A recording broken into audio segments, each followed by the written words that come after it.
Власти Туркменистана за последнее время заблокировали более 1 миллиарда IP-адресов. На сегодняшний день в этой стране уже долгие годы заблокирован доступ к популярным соцсетям Facebook, Instagram, Twitter, ВКонтакте, к видеохостингу YouTube, а также ко всем западным новостным сайтам. Теперь, как сообщают местные СМИ, власти хотят создать свой изолированный от всего мира интернет.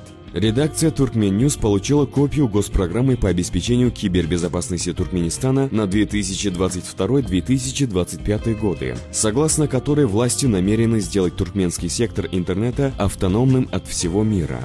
Помимо этого, правительство планирует активизировать подготовку профильных специалистов, проводить разъяснительные беседы с гражданами и соревнования по кибербезопасности.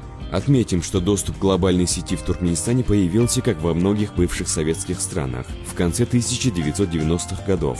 Однако первые коммерческие компании, динамично развивающие рынок интернет-услуг, были уничтожены властями в начале 2000-х. В 2007 году в стране начали появляться первые интернет-кафе, но пускали туда только по паспорту.